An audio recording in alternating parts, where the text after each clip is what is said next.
IMF کا programme سٹالڈ ہے, FATF نے وہیں پہ رکھا ہے, جوں کا توں ہے. امریکہ کا پریشر آبویسلی کوئی اس میں کوئی بہت بڑی راکٹ سائنس نہیں ہے کہ جب تک امریکہ کا گرین سگنل نہیں ہوگا یہ دونوں چیزوں کے اوپر کوئی موومنٹ نہیں ہوگی. سیٹی صاحب کیا چاہتے ہیں امریکنز؟ آپ نے کچھ لکھا بھی آج اپنے ایڈیٹوریل میں, ایئر کوریڈور کی بات کی آپ نے افغانستان کے حوالے سے, تھوڑا وہ وضاحت کریں اور یہ بتائیے کہ کیا ہماری اسٹیبلشمنٹ اور گورنمنٹ کیا اس کے اوپر. اور اس پہ بھی ذرا کامنٹ کر دیجئے کہ آج ڈالر جو ہے وہ خبر یہ تھی کہ 178 پر گیا ہے اور لوگوں نے وہ ذخیرہ اندوزی کرنا شروع کی ہے, امپورٹرز نے, بزنس مین نے.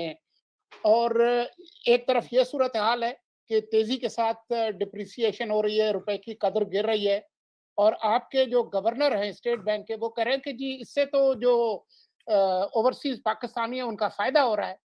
تو یہ کیا ہے, اس کو کیسے ایکسپلین کریں؟ اوورسیز پاکستانی کا فائدہ اس لیے ہو رہا ہے کہ پہلے اگر وہ $100 بھیجتے تھے پاکستان تو ان کو 150 روپے ملتے تھے, اب 170 روپے یہاں مل رہے ہیں. تو ظاہر ہے فائدہ تو ان کا ہو رہا ہے, اس میں تو کوئی شک نہیں ہے. مگر جتنے ڈالرز آ رہے ہیں وہ تو ڈالر کی تو تعداد اتنی ہے نا جتنی پہلے تھی, ڈالر تو نہیں بڑھ گئے. ان کا فائدہ زیادہ ہو گیا کیونکہ روپے بڑھ جائیں گے ان کے, جو ان کو فیملیز کو یہاں ملتے تھے. تو اس سے کیا ہوگا؟ اب ظاہر ہے یہ ایک بڑی انٹرسٹنگ بات ہے کہ ایک سو کالڈ نیوٹرل آدمی جو کہ گورنر صاحب ہیں, جو کہ پارٹی پالیٹکس میں ہمارا خیال تھا حصہ نہیں لیتے, پتہ نہیں انہوں نے یہ بات کیوں کہی. کیونکہ یہ اگر آپ کوئی تھوڑی سی کنسپیریسی اس میں ڈالیں یا پریشر دیکھیں آپ, تو پھر آپ یہ کہہ سکتے ہیں یار اگر الیکشن ہونی ہے اور اوورسیز پاکستانی کا ووٹ PTI کو ملنا ہے تو یہ تو بڑی زبردست بات ہے. اور کے ذہنوں میں جب جائے گی لو جی ساڑھے وہاں سے گورنر صاحب نے مسئلے ساڑھے حل کرتے تھے, پہلے ایسی $25 بلین بھیجتے تھے اور ہمیں اتنے پیسے ملتے تھے روپے میں, اب ہم 25 بلین ملیں گے تو اتنے زیادہ مل جائیں گے, اینڈ سو آن. سو مطلب ہے یہ اٹ کوڈ بی, انفارچونیٹلی میں سمجھتا ہوں کہ یہ انفارچونیٹ بیان ہے ان کی طرف سے, اس کی مس ریڈنگ بھی ہو سکتی ہے. یقینی طور پہ وہ تو یہ چاہیں گے کہ اور اسٹیٹ بینک کے ریزروز بڑھیں, جتنے زیادہ پیسے ملتے ہیں لوگوں کو اور وہاں سے یہاں سے ڈالر زیادہ آئے, اور ان کو جو اسپیشل اکاؤنٹ انہوں نے جو بنایا ہے اس کے اندر اور پیسے آئے, ریزروز بڑھیں. بیکاز یہ جو بڑھ رہا ہے نا ڈالر, اس کو گرانا بھی ہے کسی نہ کسی سٹیج پہ. یہ ایسے تو بالکل وہ امپورٹ رجیم جو ہے وہ تو بالکل کھا جائے گی آپ کو. You have to bring the dollar down and rupee up. تو وہ تو اسی صورت میں ہوگا جب اسٹیٹ بینک اپنے ڈالر بیچے گا اور مارکیٹ میں فلڈ کرے گا اور قیمت ڈالر کی گرائے گا. ابھی تو ایسا ارادہ نہیں ہے, مگر تو اس قسم کی ایشوز چل رہے ہیں. آپ نے بات کی کہ IMF امریکہ, دیکھیے میں نے جو اشارہ کیا اپنے اداریے میں نے یہ کہا کہ مجھے سمجھ آتی ہے جب چائنا کہتا ہے کہ افغانستان کے اندر جو یوگر ٹیررسٹ گھس بیٹھی ہیں ان کو کرش کیا جائے. مجھے سمجھ آتی ہے کہ جب رشیا کہتا ہے کہ جو تاجکستان سے اور ازبیکستان سے اور جو ملیٹنٹس ہیں وہاں سے جو آئے ہوئے ہیں, جنہوں نے افغانستان کے اندر بیٹھے ہوئے ہیں اور وہاں سے آپریشنز کیری آؤٹ کرنا چاہتے ہیں across central Asia into Russia, جیسے پہلے بھی ہوا, اور بھی انٹرنیشنل فورسز بھی روس کے خلاف آ کے وہاں بیٹھ سکتی ہیں افغانستان میں. تو Russia as concerned, Iran can be concerned کہ یہاں کوئی ایسا, اس افغانستان کے اندر اگر اتنی انسٹیبلٹی ہو تو یہاں کوئی ایسے گروپس نہ پیدا ہو جائیں جو ایران کو انڈرمائن کریں. آفٹر آل ہزاراز کے خلاف تو ایک مہم ہے, تو کل شیعہ کے خلاف اور بھی مہم بن سکتی ہے, ایران کے خلاف بن سکتی ہے. تو یہ تو, اور پاکستان کو تو ظاہر ہے انڈرسٹینڈنگ ہے کہ ہمارے وہاں TTP بیٹھا ہوا ہے اور وہ تو ہمارے ساتھ, وہ تو اور بلوچ انسرجنٹس بیٹھے ہوئے وہاں. تو ہمیں تو ظاہر ہے انڈرسٹینڈنگ ہے کہ یہ ہمارا پرابلم ہے, وی آر کنسرن کہ افغانستان کے اندر کیا ہو رہا ہے اور کیا نہیں. بٹ امریکہ بادشاہ تو چھوڑ کے چلا گیا, امریکہ بادشاہ تو ان کے پیسے لے کے بیٹھا ہوا ہے. امریکہ بادشاہ کا اب کیا انٹرسٹ رہا افغانستان میں؟ دیکھیے جب اسامہ بن لادن تھے نا افغانستان میں اور طالبان نے ان کو پناہ دی ہوئی تھی, تو Osama bin Laden global figure تھے, ان کے آؤٹ ریچ جو تھی, آئیڈیالوجی جو تھی القاعدہ کی, وہ گلوبل تھی. انہوں نے افغانستان سے بیٹھ کے انہوں نے ٹیررسٹ اٹیکس لانچ کیے, لوگوں کو آرگنائز کیا, پورا ایک آؤٹ فٹ تھی, پورا نیٹ ورک تھا جس کے اندر بہت سے انٹرنیشنل ملیٹنٹس بھی تھے جو کہ آئے ہوئے تھے. کوئی ادھر 18 ملکوں سے لوگ آئے ہوئے تھے جو القاعدہ کا حصہ بنے تھے. آج وہ سچویشن نہیں ہے, کوئی اسامہ بن لادن یا ایمن ظواہری نہیں ہے وہاں افغانستان میں القاعدہ کو اس طریقے سے آرگنائز کرنے کے لیے فار اے گلوبل اٹیک. اور ان کی اٹیک جو تھی القاعدہ کی was not on Russia, not on China, not on Iran. Their attack was on America and the West. تو وہ تو سچویشن ہے نہیں وہاں. اب تو وہ جو ISI ہے خوراسان, وہ تو یہ سارے علاقے کی بات کرتی ہے, وہ امریکہ کی طرف تو نہیں وہ وہاں بنانا چاہ رہے خلافت. وہ تو یہ سارے جو مسلم علاقے ہیں یہاں central Asia specially and Afghanistan and Pakistan, یہاں وہ گڑبڑ کرنا چاہ رہے ہیں. انہوں نے لوگوں کو پناہ دی ہوئی ہے. تو یہ تو کنسرن امریکہ کی کیا کنسرن ہو سکتی ہے اس کے ساتھ, مجھے سمجھ نہیں آ رہی.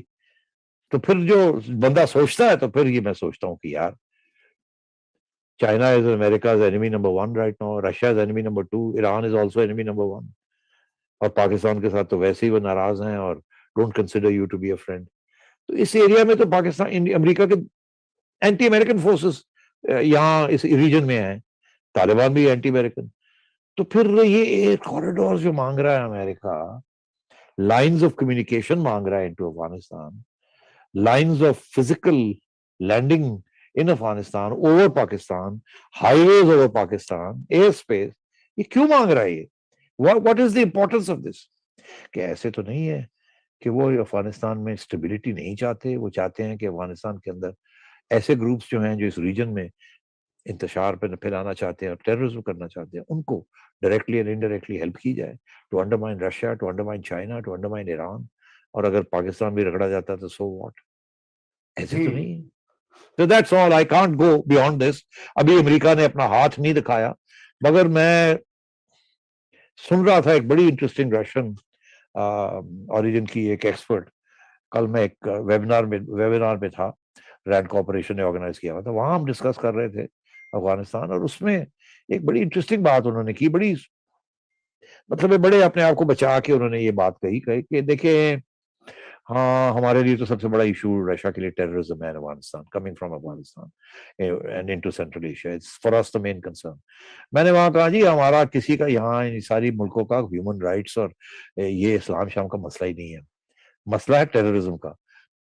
Russia and China don't worry about human rights and rights of women, وہ ان کے لیے ایشوز نہیں ہیں. نو آف ایران, ان سب کے لیے ایشو ہے ٹیررزم اینڈ ڈیسٹیبلائزیشن. وہ تو امریکہ ہی کر سکتا ہے, اور کون کر سکتا ہے. تو اب بات یہ ہے کہ وہ خاتون نے بڑی انٹرسٹنگ ایک بات کہی, اور میں ریپیٹ کرتا ہوں, نام شام میں نہیں لوں گا ان کا because I don't have permission, because obviously وہ جو بات ہوئی اس سے ویبینار پہ آپ دیکھ سکتے ہیں. بٹ بات یہ انہوں نے یہ کہا یہ ممکن ہے کہ آج نہیں کل, کل نہیں پرسوں ترسوں, اگر یہ ٹیررزم یہاں سے شروع ہو گئی against Russia and central Asian republics, تو ممکن ہے کہ کوئی مرسنریز آ جائیں افغانستان میں اور وہ ان ٹیررسٹ کو ٹیکل کرے وہاں. Can you imagine? That's very significant. Yes, yes. Mercenaries, اگر رشیا mercenaries ایکسپورٹ کر سکتا ہے into Afghanistan to undermine the terrorists who are trying to undermine Russia, تو اور لوگ بھی mercenaries. Yes, yes. تو مطلب ہے I think Afghanistan is going to become very unstable. I think this civil war جو اب ہوگی between the radicals and Taliban, یہ کمزور ہو جائیں گے, ان کے اوپر اٹیک آئے گی, یہ اس کو کنٹرول نہیں کر پائیں گے. اوپر سے ویسٹ جو ہے وہ میں سمجھتا ہوں کہ وہ جو پیسے روک کے بیٹھے ہوئے ہیں, یہ ہیومینیٹیرین کرائسس کو بھی ہیلپ نہیں کر رہے. از اٹ پاسبل کہ یہاں انتشار جو ہے یا کیوس اور انارکی افغانستان جو بڑھے گی وہ ریجن کو ڈیسٹیبلائز کر دے گی, امریکہ کو کیا ہوگا اس سے؟ یا بالکل. So I think this is worth thinking about.